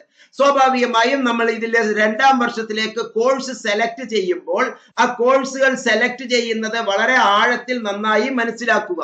ഇതാണ് നമ്മുടെ ഇന്നത്തെ വീഡിയോയിലെ സ്റ്റാർ മാജിക്കൽ ടൂൾ എന്ന് പറയുന്നത്. സാധാരണഗതിയിൽ clinical psychology, counselling psychology, industrial psychology എന്ന് പറയുന്ന 3 ബ്രാഞ്ചസ് ആണ് നമ്മൾ സെക്കൻഡ് ഇയറിലേക്ക് തെരഞ്ഞെടുക്കേണ്ടത്. ഏകദേശം ക്ലിനിക്കൽ സൈക്കോളജി നിങ്ങൾക്ക് ഒരു ക്ലിനിക്കൽ മൈൻഡോട് കൂടി പ്രവർത്തിക്കുന്ന വിദ്യാർത്ഥിനികൾക്ക് ക്ലിനിക്കൽ സൈക്കോളജി വിത്ത് പ്രോജക്റ്റ് തെരഞ്ഞെടുക്കാം. കൗൺസിലിംഗ് സൈക്കോളജി, കൗൺസിലിംഗ് മേഖലയിലെ അഡ്വൈസ് അല്ലട്ടോ കൗൺസിലിംഗ്, ഉപദേശിക്കാൻ നമ്മൾ ആരുമല്ല. ഒരുപാട് ചോയ്സസ് മുമ്പിൽ ഇട്ടുകൊണ്ട് തുമ്പിയെ കൊണ്ട് കല്ലെടുക്കുന്നത് പോലെ, കല്ലെടുപ്പിക്കുന്നത് പോലെ ഈ ഓപ്ഷൻസ് മുന്നിൽ വെച്ചുകൊണ്ട് ആർക്കാണോ നമ്മുടെ സേവനം ആവശ്യമായിട്ടുള്ളത് അവരുടെ മുമ്പിൽ കുറെ ശാസ്ത്രീയമായി തെളിയിക്കപ്പെട്ട ഹൈപ്പോതെസിസുകളുടെ സഹായത്തോടു കൂടി മെന്റൽ ഹെൽത്ത് സ്റ്റാറ്റസും കേസ് സ്റ്റഡിയും വളരെ നന്നായി മനസ്സിലാക്കി അവരുടെ ഇൻട്രസ്റ്റ്, ആറ്റിറ്റ്യൂഡ് എല്ലാം മനസ്സിലാക്കിക്കൊണ്ട് അവർക്ക് ചില ഓപ്ഷനുകൾ മുമ്പിൽ വയ്ക്കുകയും എ എന്നുള്ള ഓപ്ഷൻ തെരഞ്ഞെടുത്താൽ താങ്കൾക്ക് ഇങ്ങനെ ഈ വഴിക്കൊക്കെ പോകാം, ബി എന്നുള്ള ഓപ്ഷൻസ് തെരഞ്ഞെടുത്താൽ താങ്കൾക്ക് ഇങ്ങനെയും പോകാം, സി എന്നുള്ള ഓപ്ഷൻസ് തെരഞ്ഞെടുത്താൽ താങ്കൾക്ക് ഇന്നതും മാത്രമേ ചെയ്യാൻ പറ്റുകയുള്ളൂ തുടങ്ങിയ ഒരുപാട് സംഗതികൾ പറയുക എന്നുള്ളതാണ് കൗൺസിലിംഗിന്റെ പ്രത്യേകത. Master of science and counselling, master of science in counselling and family therapy MSc CFT 72.3% മാർക്കോട് കൂടി വിജയിച്ചിട്ടുള്ള മുഹമ്മദ് മുബാറക് മാസ്റ്റർ ഈ വീഡിയോയിലൂടെ താങ്കൾക്ക് നൽകുന്ന സന്ദേശം എഡ്യൂക്കേഷണൽ കൗൺസിലിംഗ് തന്നെയാണ് എന്ന് മനസ്സിലാക്കുക. ഇവിടെ എന്താണ് ഈ 6 തരം കോഴ്സുകളുടെ പ്രത്യേകത? ഒരു വിദ്യാർത്ഥി എന്നുള്ള നിലയ്ക്ക് താങ്കളുടെ മനസ്സിലെ ചിന്തയാണ്. ഈ ഒരു പ്രോഗ്രാം ചെയ്യുമ്പോൾ, ക്ലിനിക്കൽ സൈക്കോളജി വിത്ത് പ്രോജക്റ്റ് ഞാൻ ചെയ്യുമ്പോൾ എനിക്കുണ്ടാകുന്ന ഗുണം എന്താണ് എന്ന് താങ്കൾ നന്നായി, എനിക്കെന്ന് പറഞ്ഞാൽ മുഹമ്മദ് മുബാറക്കിനല്ല, എന്റെ ഈ വാക്കുകൾ കേൾക്കുന്ന താങ്കൾക്ക് എന്താണ് ഗുണം എന്ന് നന്നായി ആലോചിക്കണം. കൗൺസിലിംഗ് സൈക്കോളജി വിത്ത് പ്രോജക്റ്റ് എടുത്താൽ എനിക്കുണ്ടാകുന്ന ഗുണം എന്താണ് എന്ന് മനസ്സിലാക്കുക. Industrial and organisational psychology with project എടുത്താൽ എനിക്കുള്ള ഗുണം എന്താണ് എന്ന് മനസ്സിലാക്കുക. Clinical psychology with applied positive psychology എന്നുള്ള ഓപ്ഷൻസ് ഞാൻ തെരഞ്ഞെടുത്താൽ എനിക്കുണ്ടാകുന്ന അഥവാ താങ്കൾക്കുണ്ടാകുന്ന ഗുണം എന്താണ് എന്ന് മനസ്സിലാക്കുക. ഇവിടെ എല്ലാം തന്നെ നമ്മൾ ഒരു SWOT അനാലിസിസ്, ഓരോ പ്രോഗ്രാമും ചെയ്യാൻ, ഓരോ കോഴ്സ് ചെയ്യാൻ താങ്കളിലെ സ്ട്രെങ്ത്, താങ്കളിലെ വീക്ക്നെസ്, താങ്കളിലെ ഓപ്പർച്യൂണിറ്റി, താങ്കൾക്കെതിരെയുള്ള ത്രെഡ്സ്, വെല്ലുവിളികൾ, ഇത് വളരെ നന്നായി മനസ്സിലാക്കിയിട്ട് എന്താണ് ഇവ തമ്മിലുള്ള വ്യത്യാസം, ഞാൻ ഏത് കോഴ്സാണ് തെരഞ്ഞെടുക്കേണ്ടത്, ഞാൻ ആ കോഴ്സ് തെരഞ്ഞെടുത്താൽ എന്റെ ജീവിതം എങ്ങനെയൊക്കെയാണ് ആയിത്തീരുക, ജീവിതത്തിൽ ഒരിക്കലാണ് ഞാൻ MA സൈക്കോളജി പഠിക്കുന്നത്, അതുകൊണ്ട് ഞാൻ ഏത് കോഴ്സാണ് തെരഞ്ഞെടുക്കേണ്ടത് എന്ന് നിങ്ങളിലെ തന്നെ ഒരു അനാലിസിസ് നിങ്ങൾ തന്നെ നടത്താൻ വേണ്ടി സഹായകമാണ്. ഇത്തരത്തിലുള്ള ഒരു പ്രവൃത്തി ചെയ്യുമ്പോൾ എംനോട്ട്സിലെ ഹെൽപ്പ് ഡെസ്കിലൂടെ നിങ്ങൾ റീ രജിസ്ട്രേഷൻ ചെയ്യുന്ന സന്ദർഭത്തിൽ ഹെൽപ്പ് ഡെസ്ക് സ്റ്റാഫ് താങ്കൾക്ക് കാര്യവും കാരണവും പറഞ്ഞ് മനസ്സിലാക്കി തന്ന് താങ്കളുടെ സഹായത്തോടു കൂടി മാത്രമേ ഇതിലെ റീ രജിസ്ട്രേഷൻ പ്രക്രിയയിലേക്ക് പോകാൻ കഴിയൂ. അല്ലാതെ ഒരു കോമൺ സർവീസ് സെന്ററിലോ അക്ഷയ കേന്ദ്രത്തിലോ ഒരു ഇന്റർനെറ്റ് കഫേയിലോ 100 കണക്കില് 10 കണക്കില് ആളുകൾ കൂടി നിൽക്കുന്ന ഭാഗത്ത് എന്തെങ്കിലും ഒന്ന് ആയിക്കോട്ടെ, എനിക്കൊരു 150 രൂപ 200 രൂപ കിട്ടട്ടെ എന്നുള്ള അർത്ഥത്തിൽ ഒരു അക്ഷയ സെന്ററിലെ ജീവനക്കാരനോ ഒരു കഫേയിലെ ജീവനക്കാരനോ ചിലപ്പോൾ നിങ്ങൾ തന്നെയോ അറിയാതെ എന്തെങ്കിലും ക്ലിക്ക് ചെയ്തു പോയാൽ ജീവിതം തന്നെ മൊത്തം മാറി മറിയും എന്നുള്ളത് മനസ്സിലാക്കുക.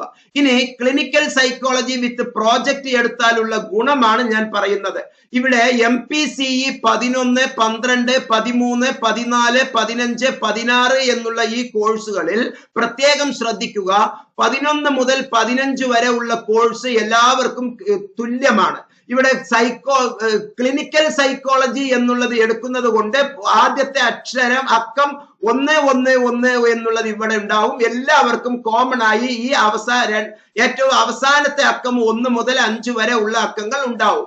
എല്ലാവർക്കും 4 ക്രെഡിറ്റ് ഉള്ള ഒരു 3 കമ്പൽസറി തിയറി പേപ്പറും അതുപോലെ തന്നെ പ്രാക്ടിക്കൽ 6 ക്രെഡിറ്റും. നിങ്ങൾ ഏത് മേഖലയിലാണോ പ്രവർത്തിക്കുന്നത്, ആ മേഖലയിൽ പ്രവർത്തിക്കാൻ ആഗ്രഹിക്കുന്നത്, ആ മേഖലയിലെ 6 ക്രെഡിറ്റും ഉണ്ടായിരിക്കും.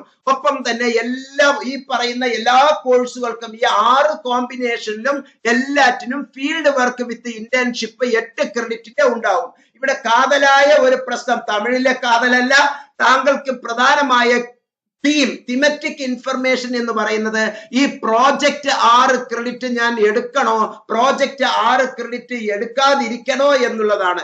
പ്രോജക്റ്റ് ചെയ്യുക എന്ന് പറയുന്നത് ഒരു ഡിസർട്ടേഷൻ ആണ്, ഒരു ലഘുവായ റിസർച്ച് ആണ് എന്ന് മനസ്സിലാക്കുക. 3 മാസം ദൈർഘ്യമുള്ള ഏതെങ്കിലും ഒരു വിഷയത്തിൽ നമ്മൾ ആഴത്തിൽ ഒരു ഗവേഷണാത്മകമായ ഒരു സംഗതി ചെയ്യുക, അഥവാ ഒരു പ്രോജക്റ്റ് തയ്യാറാക്കുക, ഒരു ഡിസർട്ടേഷൻ തയ്യാറാക്കുക, ഒരു ഗവേഷണ പ്രബന്ധം തയ്യാറാക്കുക എന്നുള്ളതാണ് ഈ പ്രോജക്റ്റിന്റെ അടിസ്ഥാന ഉദ്ദേശം. ഒരു പ്രോജക്റ്റ് ചെയ്യുമ്പോൾ നമ്മുടെ ഒരു സൈക്കോളജിസ്റ്റ് എന്നുള്ള നിലക്ക്, ഒരു സൈക്കോളജി സ്റ്റുഡന്റ് എന്നുള്ള നിലക്ക് 1ാം ക്ലാസ് മുതൽ 12ാം ക്ലാസ് വരെ കഴിഞ്ഞതിന് ശേഷം, ഡിഗ്രിയും കഴിഞ്ഞതിന് ശേഷം ഈ PG ചെയ്തുകൊണ്ടിരിക്കുമ്പോൾ ഒരു ക്ലിനിക്കൽ സൈക്കോളജിസ്റ്റ് എന്നുള്ള ഒരു കോട്ട് താങ്കൾ അണിയുന്ന ഒരു വേളയിൽ, അല്ലെങ്കിൽ താങ്കളുടെ മനസ്സിനെ വല്ലാതെ അലട്ടിക്കൊണ്ടിരിക്കുന്ന ഒരു മനഃശാസ്ത്രപരമായ ഒരു പ്രശ്നം, ആ പ്രശ്നത്തിന് പരിഹാരം കാണാൻ താങ്കൾ ഒരു സെർച്ച്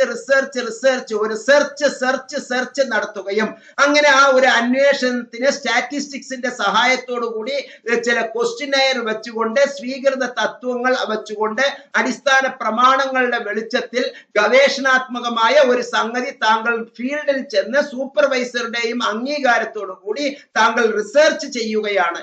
ആ റിസർച്ച് ചെയ്യുമ്പോൾ ആദ്യം നമ്മൾ ഡാറ്റ കളക്ട് ചെയ്യണം. ഒരു 1000 പേരിൽ അല്ലെങ്കിൽ ഒരു 100 പേരിൽ നിന്ന് നമ്മൾ 100 ദിവസത്തോളം പോയി ഡാറ്റ കളക്ട് ചെയ്യുകയും ആ ഡാറ്റ കളക്ട് ചെയ്തിട്ടുള്ള സംഗതികൾ സ്റ്റാറ്റിസ്റ്റിക്സ് ക്ലാസ്സിൽ മുബാറക് മാസ്റ്റർ പറയുന്നത് പോലെ കോപ്പൈ നമ്മൾ കൃത്യമായി ചെയ്യേണ്ടതുണ്ട്. കളക്ഷൻ ഓഫ് ഡാറ്റ നമ്മൾ ചെയ്യണം, കിട്ടിയ ഇൻഫർമേഷനെ ഓർഗനൈസ് ചെയ്യണം, ആ കിട്ടിയ ഇൻഫർമേഷനെ അനാലിസിസ് നടത്തണം, അതിനെ വളരെ ഭംഗിയായിട്ട് പ്രസന്റ് ചെയ്തതിന് ശേഷമാണ് അനാലിസിസ് നടത്തുക. ആ അനാലിസിസിലൂടെ അവസാനം ഇന്റർപ്രിറ്റേഷനിലേക്ക്, ഗവേഷണത്തിന്റെ ഏറ്റവും വലിയ താങ്കൾ ആദ്യം എടുത്തിട്ടുള്ള ഒരു ഹൈപ്പോതിസിസ്, ഒരു പോസിറ്റീവ് സ്റ്റേറ്റ്മെന്റ് ഉണ്ട്. ഇതിനെല്ലാം മുമ്പ് തന്നെ ഒരു പ്രോജക്റ്റ് തയ്യാറാക്കുമ്പോൾ, ഒരു ഡിസർട്ടേഷൻ തയ്യാറാക്കുമ്പോൾ, ഒരു ഗവേഷണ പ്രബന്ധം തയ്യാറാക്കുമ്പോൾ അതിനു മുമ്പ് ഒരു ഗവേഷണ പ്രബന്ധത്തിന്റെ ഒരു രത്ന ചുരുക്കം, അഥവാ സിനോപ്സിസ് തയ്യാറാക്കേണ്ടതുണ്ട്. ആ സിനോപ്സിസ് തയ്യാറാക്കി താങ്കളുടെ സൂപ്പർവൈസർക്ക് സമർപ്പിക്കേണ്ടതുണ്ട്. താങ്കളുടെ സൂപ്പർവൈസർ ആ സിനോപ്സിസ് അംഗീകരിച്ചതിന് ശേഷം മാത്രമേ താങ്കൾക്ക് പ്രോജക്റ്റ് വർക്ക് ചെയ്യാൻ പറ്റൂ. പ്രിയപ്പെട്ടവരെ, നേരത്തെ ഞാൻ പറഞ്ഞ വാക്ക് നിങ്ങൾ ദയവ് ചെയ്ത് ചിന്തിക്കണം. ഒരു സിനോപ്സിസ് നമ്മൾ ചെയ്യുമ്പോൾ അല്ലെങ്കിൽ ഒരു പ്രോജക്റ്റ്, ഒരു ഡിസർട്ടേഷൻ ചെയ്യുമ്പോൾ റെഡിമെയ്ഡ് ഡിസർട്ടേഷൻസ് ഉള്ള, ഇന്നലെയും മിനിഞ്ഞാന്നും ഞാൻ അറിയാതെ ഗൂഗിളിൽ സെർച്ച് ചെയ്തപ്പോൾ ദിവസത്തിന് 2000 രൂപ കൂലി, ഞങ്ങൾ തരുന്ന സാധനം നിങ്ങൾ ടൈപ്പ് ചെയ്ത് തരിക മാത്രമേ വേണ്ടൂ എന്ന് പറഞ്ഞിട്ടുള്ള ഒരു വീഡിയോ ഞാൻ കാണുകയുണ്ടായി. എന്ന് പറഞ്ഞാൽ ഇത്തരത്തിലുള്ള കുട്ടികളെ വശീകരിച്ച് ഇത്തരത്തിലുള്ള എല്ലാ മേഖലയിലും PG തലത്തിലുള്ള എല്ലാ ഉയർന്ന മേഖലകളിലും പഠിക്കുന്ന കുട്ടികൾക്ക് റെഡിമെയ്ഡ് ഡിസർട്ടേഷൻ കൊടുക്കുന്ന ഒരു വ്യാജ ലോബി നമ്മുടെ ഇടയിൽ പ്രവർത്തിക്കുന്നു. ഞാൻ ഒരു കാര്യം ചോദിച്ചോട്ടെ, ജീവിതത്തിൽ പ്രയോഗിക്കാനുള്ള അറിവ് സ്വയമേ സ്വായത്തമാക്കാതെ റെഡിമെയ്ഡ് സംഭവങ്ങൾ വാങ്ങിച്ചു കൊണ്ടുവന്ന് നിങ്ങൾ ചെയ്യുമ്പോൾ, നിങ്ങൾ അത് മറ്റൊരാളുടെ മുമ്പിൽ സമർപ്പിക്കുമ്പോൾ ആദ്യം വൈവാവോസിയിൽ താങ്കൾ പൊട്ടിപ്പാളീസാവും എന്നുള്ളതിൽ ഒരു സംശയവുമില്ല. മാത്രമല്ല, അത്തരത്തിലുള്ള അറിവ്, റിസർച്ച് എന്നുള്ളത് നിങ്ങളുടെ മനസ്സിൽ ആഴത്തിൽ ഇല്ലാതെ നിങ്ങൾ എങ്ങനെയാണ് ഒരു MPhilലേക്കോ അല്ലെങ്കിൽ ഒരു PhDയിലേക്കോ പോവുക? ഇവിടെ 3 മാസത്തെ മാത്രം ദൈർഘ്യമുള്ള ഒരു കുഞ്ഞ് ഡിസർട്ടേഷൻ ചെയ്യുമ്പോൾ, കുഞ്ഞ് ഗവേഷണ പ്രബന്ധം ചെയ്യുമ്പോൾ 2 കൊല്ലം ദൈർഘ്യമെടുത്ത് കൃത്യമായ റിസർച്ച് മെത്തഡോളജി കൃത്യമായി പാലിച്ചുകൊണ്ട്, റിസർച്ച് ഡിസൈൻ കൃത്യമായി പാലിച്ചുകൊണ്ട് ഒരു റിസർച്ച് അഥവാ ഗവേഷണ പ്രബന്ധം നടത്തി ഇതുവരെ ലോകത്ത് ആരും ചെയ്തിട്ടില്ലാത്ത ഒരു വിഷയത്തിൽ ഡിസർട്ടേഷൻ ചെയ്ത് വിദഗ്ധമായിട്ടുള്ള 100ഓ 200ഓ ആളുകളുടെ മുമ്പിൽ ഒരു ഹാളിൽ വെച്ച് ഈ പ്രബന്ധം നിങ്ങൾ അവതരിപ്പിച്ച്, ആ പ്രബന്ധം അവതരിപ്പിച്ച് അതിനുശേഷം മറ്റുള്ളവർ അത് അംഗീകരിച്ച് അതിന് മൂല്യനിർണയം നടത്തി താങ്കൾക്ക് അവാർഡ് തരുമ്പോഴാണ് താങ്കൾ ഡോക്ടർ എക്സ് എന്നുള്ള രൂപത്തിൽ ഒരു ഡോക്ടറേറ്റ് കിട്ടുന്ന വിദ്യാർത്ഥിയായി മാറുന്നത്. അത്തരത്തിൽ മഹത്തായ ഒരു പാരമ്പര്യത്തിലേക്ക് താങ്കളെ കൈപിടിച്ചു കൊണ്ടുവരാനാണ് ഇത്തരത്തിലുള്ള പ്രോജക്റ്റുകൾ ഉള്ളത് എന്നുള്ളത്. ഞാൻ നിർബന്ധമായും താങ്കളെ ഉപദേശിക്കുക, പ്രോജക്റ്റ് ഉള്ള പേപ്പറുകൾ എടുക്കുക എന്നുള്ളതാണ്. ഇനി ഞാൻ വിശദീകരിച്ച വീഡിയോ വളരെ ദീർഘിച്ചു പോകുന്നത് കൊണ്ട് വിശദീകരിച്ചുള്ള ചില ഇൻഫർമേഷൻസ് തരാം. ഇതേ സംഗതി തന്നെ കൗൺസിലിംഗ് സൈക്കോളജി വിത്ത് പ്രോജക്റ്റ് ചെയ്യുമ്പോൾ, ഈ നേരത്തെ പറഞ്ഞ ഇത് രണ്ടാമത്തതാണ് കൗൺസിലിംഗ് സൈക്കോളജി. ഇവിടെ 1, 2, 3, 4 എന്ന് പറയുന്നതിലെ ആദ്യത്തെ 3 എണ്ണം തിയറി പേപ്പറുകൾ. കൗൺസിലിംഗ് സൈക്കോളജിയുമായി ബന്ധപ്പെട്ട പ്രാക്ടിക്കൽ ആണ് ഈ 4 എന്ന് പറയുന്നത്. 5 എന്ന് പറയുന്നത്, 2 എന്ന് പറയുന്നത് മുന്നിലുള്ള 2 അത് കൗൺസിലിംഗ് സൈക്കോളജി എന്നുള്ള രണ്ടാമത്തെ ബ്രാഞ്ചിനെ സൂചിപ്പിക്കുന്നു. ഈ 5 field work internship in counselling. നിങ്ങൾ കൗൺസിലിംഗ് മേഖലയിൽ 3 മാസം ഇത്തരത്തിലുള്ള കൗൺസിലിംഗ് സ്ഥാപനത്തിൽ പോയി പ്രാക്ടീസ് ചെയ്യുക. MBBS ഡോക്ടർക്ക് 4 കൊല്ലത്തെ പഠനത്തിന് ശേഷം 1 കൊല്ലം നിർബന്ധിത സാമൂഹ്യ സേവനം ഇന്റേൺഷിപ്പ് ജോലി ചെയ്യുക എന്നുള്ളത് തന്നെയാണ് ഇവിടെയും ജോലി തന്നെയാണ്. അല്ലാതെ കണ്ടുകൊണ്ട് ഇരുന്നിട്ട് വെറുതെ ഇങ്ങനെ എന്തെങ്കിലും പകർത്തി വെക്കുകയോ ഏതെങ്കിലും ആളുകൾ തരുന്നത് റെഡിമെയ്ഡ് നമ്മൾ രഹസ്യമായി ഇരുന്ന് എഴുതി സബ്മിറ്റ് ചെയ്ത് മാർക്ക് വാങ്ങിക്കാനുള്ള ഫാക്ടറി അല്ല എന്ന് മനസ്സിലാക്കുക. ഇവിടെയും തന്നെ മനോഹരമായ ഒരു പ്രോജക്റ്റ് ഉണ്ട്. ഈ പ്രോജക്റ്റ് ചെയ്യാൻ വേണ്ടിയാണ് ഞാൻ താങ്കളെ പ്രേരിപ്പിക്കുന്നത്. കൗൺസിലിംഗ് സൈക്കോളജിയിലെ വിത്ത് പ്രോജക്റ്റിലെ ഈ 26 എന്നുള്ള നിലക്ക് പ്രോജക്റ്റ് എന്നുള്ളത് ഉണ്ട്. അതുപോലെ തന്നെ നിങ്ങൾ ഒരു MBA അല്ലെങ്കിൽ BTech കഴിഞ്ഞിട്ടുള്ള ഒരു വ്യക്തിയാണ് എന്നിരിക്കട്ടെ, ഇൻഡസ്ട്രിയൽ ഇന്ന് എല്ലാ സ്ഥാപനങ്ങളും നഷ്ടത്തിൽ കച്ചവടം നടത്തിക്കൊണ്ടിരിക്കുന്നു.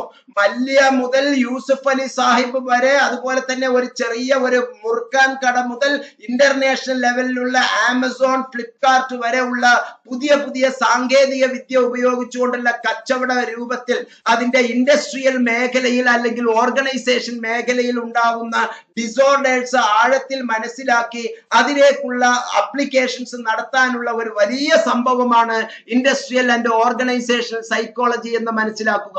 ഇവിടെ 3 എന്ന് പറയുന്നത് മൂന്നാമത്തെ option industrial and organisational psychology with project എന്ന് പറയുമ്പോൾ നമുക്ക് ഇവിടെ നേരത്തെ പറഞ്ഞതുപോലെ 6ാമത്തതിലെ ഇൻഡസ്ട്രിയൽ സൈക്കോളജിയുമായി ബന്ധപ്പെട്ട് ഓർഗനൈസേഷണൽ സൈക്കോളജിയുമായി ബന്ധപ്പെട്ട് നിങ്ങളിലെ തീഷ്ണമായ, നിങ്ങൾക്ക് ഉത്തരം കിട്ടാത്ത ഒരു, നിങ്ങളുടെ മനസ്സിനെ മതിച്ചുകൊണ്ടിരിക്കുന്ന ഒരു ചോദ്യത്തിന് ഒരു ഉത്തരം കാണാൻ ആദ്യം ഒരു കളക്ഷൻ ഓഫ് ഡാറ്റ നിങ്ങൾ ഉണ്ടാക്കുകയും അതിനെ ഓർഗനൈസ് ചെയ്യുകയും അതിനെ പ്രസന്റ് ചെയ്യുകയും അതിനെ അനാലിസിസ് നടത്തി നിങ്ങളുടെ ഹൈപ്പോതിസിസിലേക്ക് എത്തിച്ചേരുകയും ചെയ്യുന്ന ഒരു മഹത്തായ പ്രോഗ്രാം. അതിന് ആദ്യം ഒരു പോസിറ്റീവ് സ്റ്റേറ്റ്മെന്റ് ഉണ്ടാവുകയും റിസർച്ച് ഡിസൈൻ നിങ്ങളുടെ മുമ്പിൽ ശാസ്ത്രീയമായി രൂപപ്പെടുകയും ഒരു സിനോപ്സിസ് താങ്കൾ അത് തയ്യാറാക്കുകയും ആ സിനോപ്സിസിൽ നേരെ നിങ്ങളുടെ അക്കാഡമിക് കൗൺസിലർക്ക് സമർപ്പിക്കുകയും അക്കാഡമിക് കൗൺസിലർ സിനോപ്സിസ് അംഗീകരിച്ചതിന് ശേഷം യഥാർത്ഥ പ്രോജക്റ്റ് മെത്തഡോളജി ഉപയോഗിച്ചുകൊണ്ട് റിലേറ്റഡ് റിസർച്ച് കണ്ടന്റുകൾ നോക്കി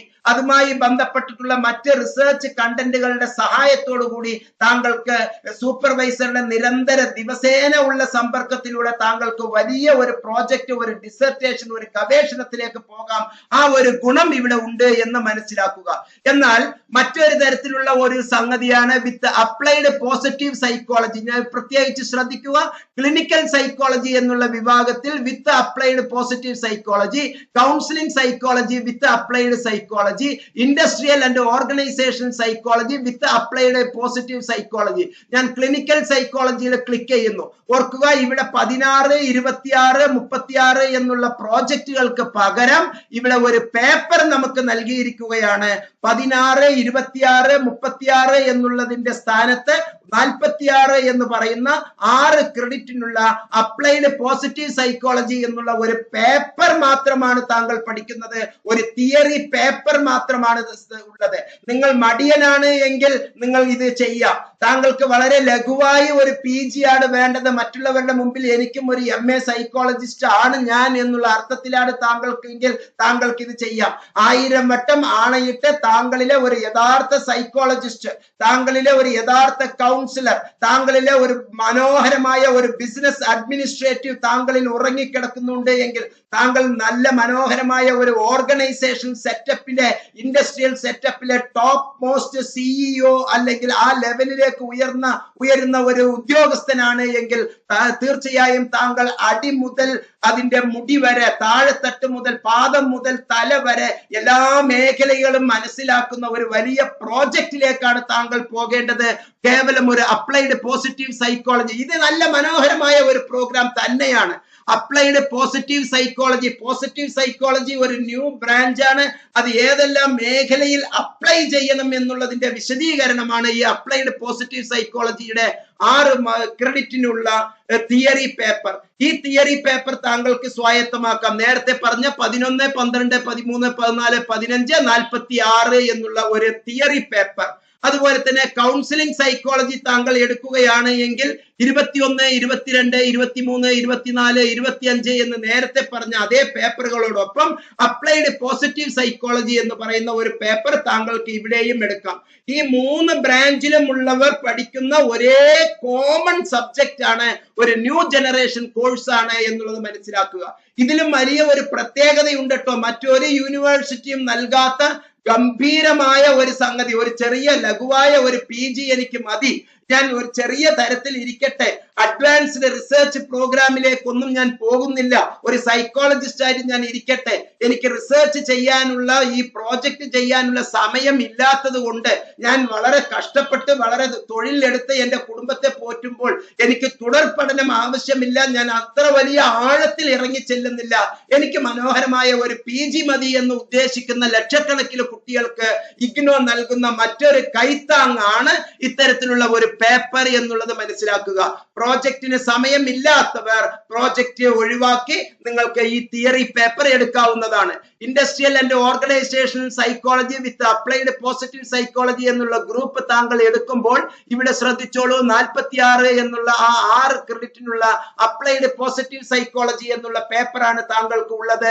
ബാക്കിയെല്ലാം നേരത്തെ പറഞ്ഞതുപോലെ 31, 32, 33 എന്ന് പറയുന്ന 4 ക്രെഡിറ്റ് ഉള്ള തിയറി പേപ്പർ, 34 എന്ന് പറയുന്ന പ്രാക്ടിക്കം, അതായത് 14, 24, 34 പ്രാക്ടിക്കൽ ആയിരിക്കും, 35, 15, 25, 35 ഇന്റേൺഷിപ്പ് ആയിരിക്കും, 46 എല്ലാവർക്കും കൂടി അപ്ലൈഡ് പോസിറ്റീവ് സൈക്കോളജി എന്നുള്ള ഒരു സംഗതി ആയിരിക്കും, തിയറി പേപ്പർ ആയിരിക്കും.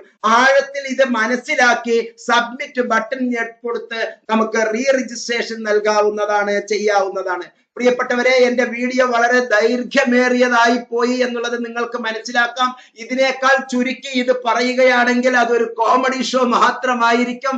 മുഹമ്മദ് മുബാറക് മാസ്റ്റർ എന്തിനാണ് ഇങ്ങനെ നീട്ടി വലിച്ച് കാര്യങ്ങൾ പറയുന്നത് എന്ന് അറിയണമെങ്കിൽ ഓർക്കുക, താങ്കളെ പോലെ ഗിഫ്റ്റഡ് സ്റ്റുഡൻസ് അല്ല, ആയിരക്കണക്കിലെ ലക്ഷക്കണക്കിലെ ആവറേജ് സ്റ്റുഡൻസും അതുപോലെ തന്നെ ഈ ഇൻക്ലൂസീവ് എഡ്യൂക്കേഷൻ ആവശ്യമായിട്ടുള്ള IED വിഭാഗത്തിലെ എന്ന് പറഞ്ഞാൽ ആവറേജിന് താഴെ ലോ IQ ഉള്ള, മോഡറേറ്റ് IQ ഉള്ള, ആവറേജ് IQ ഉള്ള 70% കുട്ടികൾക്ക് വേണ്ടിയാണ് ഞാൻ ഈ ആഴത്തിൽ ഒരു അധ്യാപകനെ പോലെ മുന്നിൽ നിന്ന് ഞാൻ നിങ്ങൾക്ക് ഈ കാര്യങ്ങൾ മനസ്സിലാക്കി തരുന്നത് എന്ന് മനസ്സിലാക്കുക. ഗിഫ്റ്റഡ് സ്റ്റുഡന്റ് ഉണ്ട്, താങ്കളെ പോലെ ഉള്ള 10% ഗിഫ്റ്റഡ് സ്റ്റുഡന്റ് ഉണ്ട്. നിങ്ങളടക്കം ഈ പ്രോജക്റ്റ് പോലുള്ള പ്രോഗ്രാമുകൾ ചെയ്ത് ഏറ്റവും നല്ല ഒരു MAPCയോ അല്ലെങ്കിൽ ഒരു MSWയോ ഒരു MSc CFTയോ ഒരു MBAയോ MCAയോ ഏതെങ്കിലും ഗവേഷണാത്മകമായ ഒരു പ്രോഗ്രാം ചെയ്ത് നിങ്ങൾക്കും നിങ്ങളുടെ ജീവിതത്തിലും എല്ലാ നന്മകളും ഉണ്ടാകട്ടെ. നമ്മൾ ഇത്തരത്തിലുള്ള കോഴ്സുകൾ ചെയ്ത് വീട്ടിൽ ഒരു മൂലയ്ക്ക് ഇരിക്കാനല്ല, സമൂഹത്തിൽ ഇറങ്ങിച്ചെന്ന് പ്രവർത്തിക്കാനാണ്. അങ്ങനെ സമൂഹത്തിൽ ഇറങ്ങിച്ചെന്ന് പ്രവർത്തിക്കുന്ന ഒരു സന്നദ്ധനായിട്ടുള്ള ആത്മാർത്ഥതയുള്ള ഒരു വോളണ്ടിയറായി താങ്കൾ ഈ സമൂഹത്തിൽ പ്രവർത്തിക്കാനും അങ്ങനെ താങ്കൾക്ക് വ്യക്തിപരമായ ക്ഷേമം, താങ്കളുടെ കുടുംബത്തിനുള്ള ക്ഷേമം, അങ്ങനെ ഈ സമൂഹത്തിനുള്ള ക്ഷേമം ഉണ്ടാകട്ടെ എന്ന് ആത്മാർത്ഥമായി പ്രാർത്ഥിച്ചുകൊണ്ട് ഈ വീഡിയോ സ്നേഹപുരസരം ഞാൻ സമർപ്പിക്കുന്നു. ഈ പറഞ്ഞ വാക്കുകൾ അറിയാത്ത ആയിരക്കണക്കിലെ ലക്ഷക്കണക്കിലെ വിദ്യാർത്ഥികൾ, പ്രത്യേകിച്ച് നിങ്ങളുടെ സ്റ്റഡി സെന്ററിലെ ഗ്രൂപ്പുകൾ, ആരും ഇത് മനസ്സിലാക്കിയിട്ടുണ്ടാവില്ല. നിങ്ങളുടെ സ്റ്റഡി സെന്ററിലെ ഗ്രൂപ്പുകൾ അതുപോലെ തന്നെ മറ്റു ഗ്രൂപ്പുകൾക്ക് ദയവ് ചെയ്ത് കാൽ പിടിച്ച് ഞാൻ നിങ്ങളോട് യാചിക്കുകയാണ്. വളരെ എഫേർട്ട് എടുത്തിട്ടുള്ള ഈ വീഡിയോ പരമാവധി നിങ്ങൾ മറ്റുള്ളവർക്ക് ഷെയർ ചെയ്യുക, ഫോർവേഡ് ചെയ്യുക. ഒപ്പം തന്നെ തുടരെ താങ്കൾക്ക് MNotes-ന്റെ സഹായം ലഭിക്കാൻ MNotes സബ്സ്ക്രൈബ് ചെയ്യുക, MNotes-ലെ നോട്ടിഫിക്കേഷൻ ആൾ ക്ലിക്ക് ചെയ്യുക. മാത്രമല്ല, നല്ല കമന്റുകൾ ഉണ്ട് എങ്കിൽ നെഗറ്റീവ് കമന്റ്, മുബാറക് മാസ്റ്റർ ഈ ഒരു വീഡിയോയിലൂടെ താങ്കൾക്ക് എന്തെങ്കിലും ഒരു നെഗറ്റീവ് എനർജി തന്നിട്ടുണ്ടെങ്കിൽ നിശ്ചിതമായി വിമർശിച്ചുകൊണ്ട് താങ്കൾ ഇതിന്റെ ചുവട്ടിൽ ഒരു കമന്റ് നൽകുക. ലൈക്ക് ആണെങ്കിൽ ലൈക്ക്, ഡിസ്ലൈക്ക് ആണെങ്കിൽ ഡിസ്ലൈക്ക്. താങ്കളുടെ മനസ്സ് തുറക്കാൻ വേണ്ടി വിനയപുരസരം അഭ്യർത്ഥിച്ചുകൊണ്ട് ഏറ്റവും നല്ല ദിവസം താങ്കൾക്ക് ഇനി മുതലുള്ള ദിവസങ്ങൾ, നല്ല അധ്യയന ദിവസങ്ങൾ, നല്ല കുടുംബ ദിവസങ്ങൾ, നല്ല തൊഴിൽ ദിവസങ്ങൾ ആശംസിച്ചുകൊണ്ട് ഈ വീഡിയോ സമർപ്പിക്കുന്നു. 1000 നന്ദികൾ അറിയിക്കുന്നു. നന്ദി, നമസ്കാരം, ജയ് ഹിന്ദ്.